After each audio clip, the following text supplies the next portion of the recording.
Hello,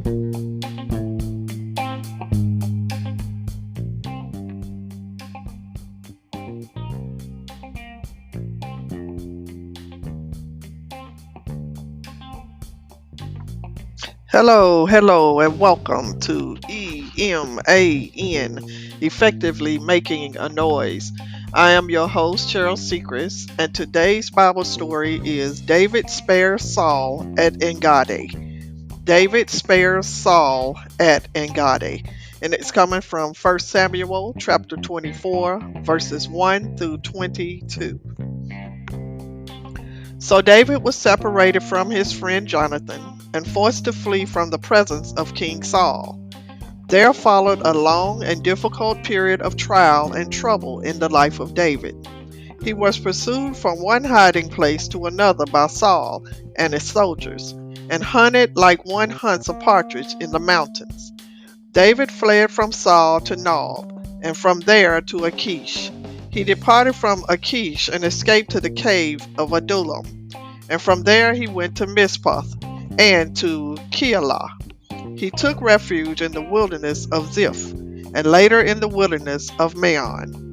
While Saul was hunting David in the wilderness of Maon, the Philistines made a raid in the land of Israel, and Saul was compelled to stop pursuing David to go back and fight the Philistines. Then David went up from Maon and took shelter in the strongholds of Engedi, a wild and mountainous section on the western shore of the Dead Sea. When Saul returned from fighting the Philistines, he was told that David had fled to the wilderness of Engedi. Then Saul took 3,000 chosen men from his army and went to seek David and his men up on the rocks of the wild goats. And Saul came to the sheepfolds by the way, where there were a large cave.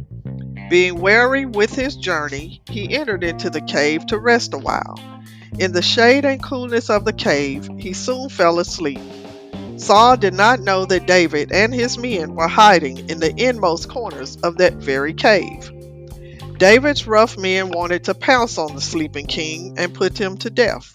They whispered to David, "The day has come of which the Lord said to you, Behold, I will deliver your enemy into your hand, so that you may deal with him as you please." But David restrained, which meant held back or stopped his men. Instead, David crept forward and with his sword steadily cut off the skirt of Saul's robe. After he had done this, David felt ashamed at having lifted his hand against the king, even in this harmless way. He said to his men, "The Lord forbids me to do this thing to my master, the Lord's anointed, to stretch forth my hand against him, seeing he is the anointed of the Lord." So David held his men back with these words and did not let them attack Saul. Completely unaware of how his life had been spared, Saul awoke from his nap, rose up and left the cave, and went on his way. Then David arose also, and went out of the cave, and shouted after Saul, "My lord the king." Saul was surprised and startled to hear David's voice, and when he turned and looked behind him, David knelt on the ground and bowed his face to the earth in an attitude of obstinance. And David said to Saul, "Why do you heed the words of those who say, Behold, David seeks to hurt you? Behold, today your eyes have seen how the Lord delivered you into my hands in the cave, and some bade me kill you, but I spared you. I said, I will not put forth my hand against my Lord, for he is the Lord's anointed." Holding up the piece of Saul's robe, David continued, "See, my father, see the skirt of your robe in my hand. For by the fact that I cut off the skirt of your robe and did not kill you, you can see for yourself that there is neither evil nor disloyalty in my heart. I have not sinned against you, yet you hunt my soul to take it. Let the Lord judge between me and you, and let the Lord avenge, which means pay back a wrong, me of you. But my own hand shall not be upon you." David went on to remind Saul how the Lord was protecting his servant David by saying, "After whom has the king of Israel come out? Whom are you pursuing? A dead dog? A flea?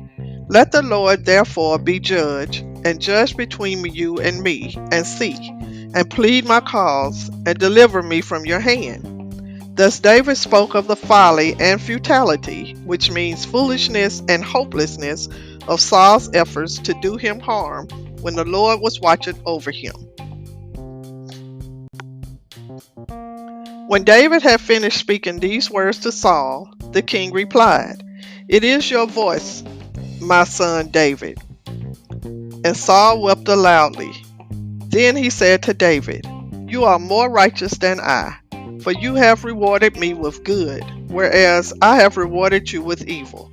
And you have showed today how well you have dealt with me, inasmuch as when the Lord delivered me into your hands, you did not kill me. For if a man finds his enemy, will he let him go away unharmed? For this reason may the Lord reward you with good for what you have done to me today." Continuing to speak in this humble and penitent mood, Saul made a request of David, saying, "Behold, I know well that you shall surely be king, and that the kingdom of Israel shall be established in your hand. Therefore swear to me now by the Lord that you will not cut off my heritage after me, and that you will not destroy my name out of my father's house." David readily agreed to keep this promise to Saul. Thus, he showed his willingness to forgive Saul for all the evil and wrong he had plotted against him. David's true greatness appears in his gracious and magnanimous, which means kind and forgiving conduct toward King Saul, whom he regarded as the Lord's anointed.